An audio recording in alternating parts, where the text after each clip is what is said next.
प्रिय विद्यार्थियों, आइए एक बार पुनः आपका हमारी क्लास में स्वागत है। कल हमने सम संख्याएं, विषम संख्याएं, भाज्य संख्याएं, अभाज्य संख्याएं, इनके बारे में विस्तार से जान लिया था। तो उसी से संबंधित हमारी अगली एक्सरसाइज है, एक्सरसाइज प्रश्नावली 3.2। तो उसमें जो सवाल दिए हैं वो उसी कल की नॉलेज से संबंधित है। यदि आपने कल वाला वीडियो नहीं देखा तो आप पिछले वीडियो को भी देख लें। तो हम शुरुआत करते हैं। दो निम्न संख्याओं का योगफल सम या विषम होगा। तो थोड़ा सा एक आपसे रिक्वेस्ट है कि यदि आप हमारे चैनल पर पहली बार विजिट कर रहे हैं तो उसको सब्सक्राइब कर लें, ताकि मैं 6वीं से 12वीं तक की सभी जो कक्षाएं हैं उनका सॉल्यूशन वाली से आपके सामने पेश करूंगा। तो प्रश्न है, विषम संख्याओं हों, यानी दो विषम संख्याएं हैं तो उनका योग क्या होगा। तो हम उदाहरण लेके देख लेते हैं। 1 जमा में 3 बराबर 4 और 5 जमा में 3 बराबर 8। तो यहाँ पर क्या प्राप्त हुआ है, सम, अर्थात दो विषम संख्याओं का योग सम आता है। ये हमारा उत्तर हो गया। ऐसे ही हम दो सम ले लेते हैं। 2 जमा में 4 बराबर 6 और 6 जमा में 2 बराबर 8। तो यहाँ पर भी क्या आ रहा है, सम ही आ रहा है।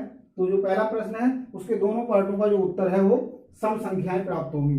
दूसरा प्रश्न है वह स्टेटमेंट से उन स्टेटमेंट्स को रॉन्ग और राइट बताना है, गलत और सही बताना है। तो यहाँ पर हम देखते हैं, पहला है 3 विषम संख्याओं का योग सम होता है। 3 विषम संख्याएं लेंगे हम। उदाहरण लेते हैं पहले कथन के लिए।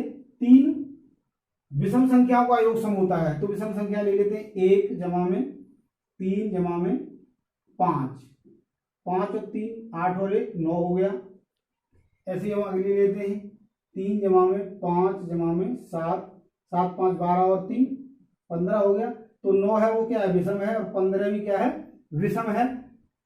तो 3 विषम संख्याओं का योग सम होता है, अर्थात ये वाला जो हमारा स्टेटमेंट है वो रॉन्ग है, गलत है। क्योंकि प्रश्न में स्टेटमेंट दिया है सम और यहाँ पर प्राप्त हो रहा है हमें विषम। दो विषम संख्याओं और एक सम संख्या का योग। दो विषम संख्याओं यानी 1 जमा में 3 और जमा में 2, 3 और 2 5 और 1 6 हो गया। अब 3 जमा में 5 जमा में 4 कर लेते हैं। 4 और 9 सॉरी 4 और 5 9 और 3 12 हो गया। अब यहाँ पर स्टेटमेंट देखते हैं दोबारा से। दो विषम संख्याएं ले ली और एक सम संख्या का योग सम होता है, तो हमें सम ही प्राप्त हो रहा है, अर्थात हमारा जो दूसरा स्टेटमेंट है वो सही है। अब है 3 विषम संख्याओं का गुणनफल विषम होता है। 3 विषम संख्याएं लेंगे हम। 1 गुणा में 3 गुणा में 5, तो 5 दिए 15 प्राप्त होगा। ऐसे ही 3 गुणा में 5 गुणा में 7, 7 पंजे 35 और 35 दिए 35 का 3 में गुणा करेंगे तो 3 5 15, 3 3 9 और 1 10, 105। अर्थात हमें विषम संख्या ही प्राप्त होती है, अर्थात हमारा जो ये स्टेटमेंट है तीसरा या सी वो क्या है, सही है। अगला है, यदि किसी सम संख्या को 2 से भाग किया जाए तो भागफल सदैव विषम संख्या प्राप्त होती है। यानी 2 से भाग करेंगे, 2 से 2 को भाग करेंगे 1 प्राप्त होगा जो क्या है, विषम है। ऐसे यदि हम 4 को 2 से भाग करेंगे तो 2 प्राप्त होगा जो कि सम है। ऐसे यदि हम 6 को 2 से भाग करेंगे तो हमें प्राप्त होगा 3 जो कि विषम है। यानी सम भी प्राप्त हो रहे हैं और विषम भी प्राप्त हो रहे हैं। तो यहाँ पर कहा गया है कि सदैव सम होंगे, अर्थात ये वाला जो स्टेटमेंट है वो गलत है। अगला है, 3 सम संख्याएं विषम संख्याएं होती हैं। सभी अभाज्य संख्याएं विषम संख्याएं होती हैं। तो अभाज्य संख्याओं को हम लेते हैं। अभाज्य संख्या क्या है, 2 है, 3 है, 5 है, 7 है, 11 है। अब हम स्टेटमेंट देखते हैं, सभी अभाज्य संख्याएं विषम होती हैं। पूछा गया है कि सभी अभाज्य संख्याएं वो विषम है, जबकि 2 है वो क्या है, सम है। सम का मतलब है कि जो 2 बराबर भागों में बट जाए, अर्थात हमारा जो ये स्टेटमेंट है वो क्या है, विषम की श्रेणी में लाता है, लेकिन 2 क्या है, इसको गलत सिद्ध करता है, अर्थात हमारा जो ई स्टेटमेंट है वो गलत है, रॉन्ग है। अभाज्य संख्याओं में कोई गुणनखंड नहीं होता। तो देखो अभाज्य संख्याएं, एक तो एक ही होता है और एक वो स्वयं गुणनखंड होता है, अर्थात ये वाला स्टेटमेंट भी गलत है, क्योंकि इसके गुणनखंड होते हैं और स्टेटमेंट कह रहा है कि नहीं होते। 2 अभाज्य संख्याओं का योग सदैव सम होता है। तो अभाज्य संख्याएं ले लेते हैं। अभाज्य संख्याएं 2 और 3, 2 जमा में 3 बराबर 5 आएगा जो कि क्या है, विषम है।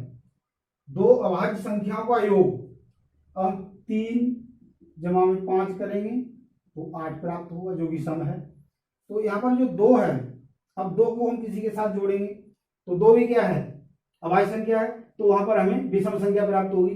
अर्थात हमारा जो ये वाला स्टेटमेंट है वो भी गलत है। अगला है केवल दो ही एक सम संख्या, केवल दो ही एक समअभाज्य संख्या है, बिल्कुल सही है। हमने कल ही पढ़ा था सम संख्याओं के बारे में, तो ये वाला स्टेटमेंट हमारा बिल्कुल सही है। सभी सम संख्याएं अभाज्य होती हैं, तो सभी सम संख्याएं अभाज्य होती हैं। ये सम संख्याएं वो क्या है, अधिकांशतः भाज्य होती है, लेकिन 2 है उसको अभाज्य श्रेणी में लिखते हैं, अर्थात ये वाला स्टेटमेंट है वो हमारा गलत है। 2 सम संख्याओं का गुणनफल सदैव सम होता है। 2 सम संख्याओं का गुणनफल 2 गुणा में 4 बराबर 8 प्राप्त होगा और 2 गुणा में 6 बराबर 12 प्राप्त होगा, अर्थात सम ही आ रहा है। अर्थात हमारा ये वाला स्टेटमेंट है वो भी बिल्कुल सही है। अब हम अगला प्रश्न देखते हैं। तो आइए अब तीसरा प्रश्न देखते हैं। तीसरा प्रश्न है संख्या 13 और 31, क्वेश्चन नंबर 3। संख्या 13 और 31 दो ऐसी संख्याएं दी हैं जो दोनों विषम हैं और दोनों में एक ही 2 अंक दिए हैं, 1 और 3, उनसे मिलकर बनाई गई है। ऐसी ही हमने 100 से छोटी संख्या लिखनी है। तो हम देखते हैं, इससे अगली संख्या होगी 17 है और 71 है, दोनों अभाज्य हैं। ऐसे ही हम लेंगे 37 है और 73 है, 73 और 37, 79 और 97, ये संख्याएं हैं जो 2 ही अंकों से मिलकर बनी है और अभाज्य भी हैं। 20 से छोटी सभी अभाज्य और भाज्य संख्या लिखनी है। क्वेश्चन नंबर 4 है 20 से छोटी भाज्य और अभाज्य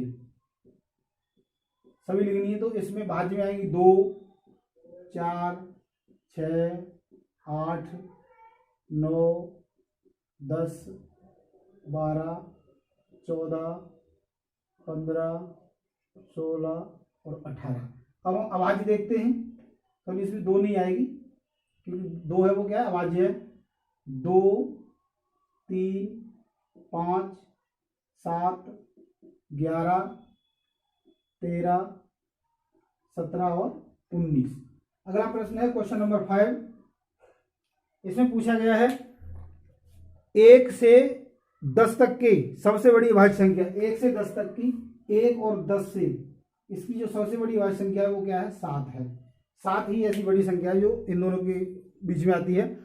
निम्नलिखित 2 विषम संख्याओं को, निम्नलिखित संख्या दी है उसको अभाज्य संख्याओं के, विषम अभाज्य संख्याओं के योग के रूप में व्यक्त करना है।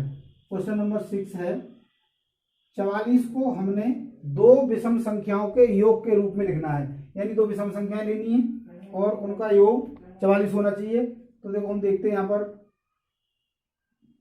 41 जमा में 3 और भी हो सकती हैं, जैसे हम 39 जमा में 5 भी ले सकते हैं, अलग अलग टाइप से हम लिख सकते हैं। अगला है 36 36, तो इसको हम 33 जमा में 3 लिख देंगे। और भी हैं, और तरीके से भी लिख सकते हैं, जैसे 24 और 18 है, 24 और 18, ये हम आपके लिए छोड़ते हैं, आप अपने आप लिख लोगे।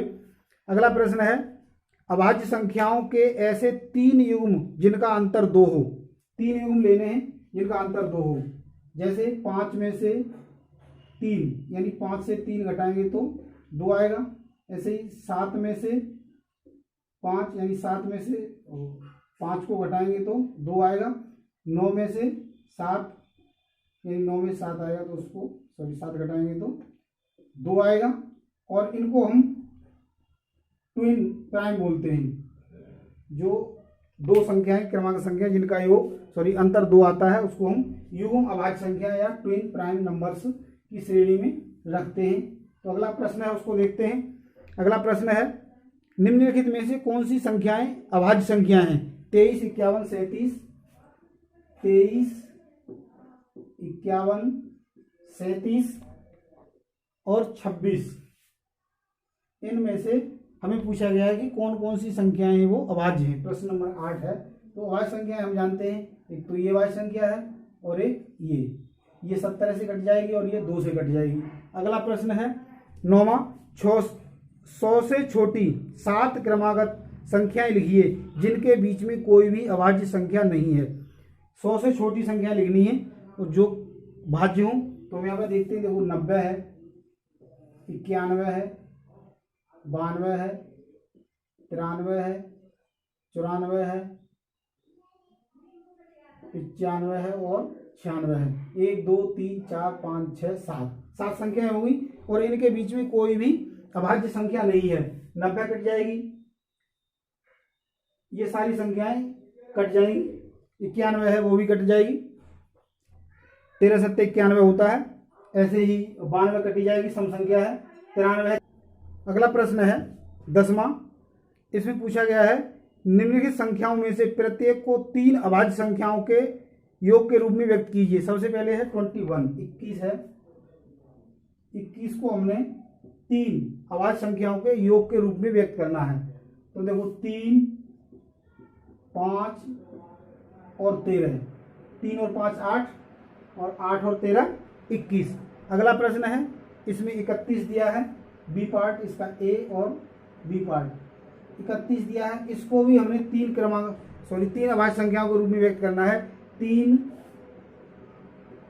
5 और 23। देखो ये मैंने लिखी, इसके अतिरिक्त और भी हो सकती हैं, और भी हम लिख सकते हैं। अगला प्रश्न है 53। इसमें सी पार्ट में 53 संख्या दी है। इसको हमने फिर 3 अभाज्य संख्याओं के रूप में व्यक्त करना है कि इनका योग 3 अभाज्य संख्याओं 13 जमा में 7 जमा में 23। और इनको जोड़ेंगे तो क्या प्राप्त होगा, हमें 51 प्राप्त होगा। ऐसे ही बी पार्ट है, ओ दिया है 61। इसको हम आपके लिए छोड़ते हैं, आप अपने आप इसको सॉल्व करोगे। 11वां प्रश्न है, उसमें हमें पूछा गया है कि 20 से छोटी अभाज्य संख्याओं के ऐसे 5 युग्म लिखिए जिनका योग 5 से भाग हो जाता हो। और इन्होंने जो एग्जाम्पल दिया है वो 3 जमा में 7 बराबर 10 को हम 5 से भाग करेंगे तो पूरा पूरा भाग हो जाएगा। ऐसे ही हमने 5 और लिखने हैं, तो 5 भाग लिखने के लिए 2 जमा में 3 है, दोनों को जोड़ेंगे तो 5 आएगा। 5 बटे 5 बराबर 1 प्राप्त होगा। इसी प्रकार से हमने अलग अलग टर्म्स लिखने हैं, जैसे 2 और 13 है, 2 जमा में 13 बराबर 15 प्राप्त होगा। 5 से भाग हो जाएगा 3 बार। ऐसे ही 3 और 17 है, इसका योग 20 होगा, बटे 5 बराबर 4 आ जाएगा। ऐसे ही 11 और 19 है, तो ये कितना होगा, 11 और 19 का योग 30 प्राप्त होगा, जो कि 5 से पूरा पूरा भाग हो जाएगा 6 बार। तो ऐसे ही हमने एक और टर्म लिखना है, तो ये मैं आपके लिए छोड़ता हूं, आप लिख लोगे। अगला जो प्रश्न है उसमें रिक्त स्थानों को भरवाया गया है। उसमें रिक्त स्थानों को भरवाया गया है वह संख्या जिसके केवल 2 गुणनखंड हो, उसको हम क्या कहते हैं, अभाज्य संख्या बोलते हैं। तो यहाँ पर अभाज्य रिक्त स्थान भर जाएगा।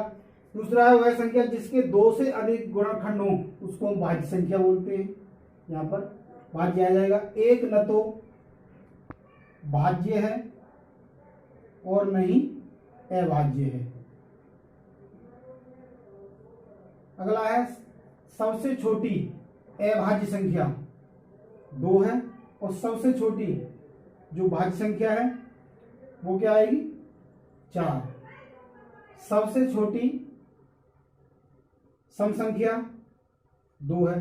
तो इस प्रकार से हमने हमारी जो दूसरी एक्सरसाइज थी उसको कंप्लीट कर लिया है। तो प्रिय विद्यार्थियों, आज के लिए इतना ही। कल हम दूसरी एक्सरसाइज करेंगे, इससे अगली 3rd। तो आज के लिए इतना ही। धन्यवाद।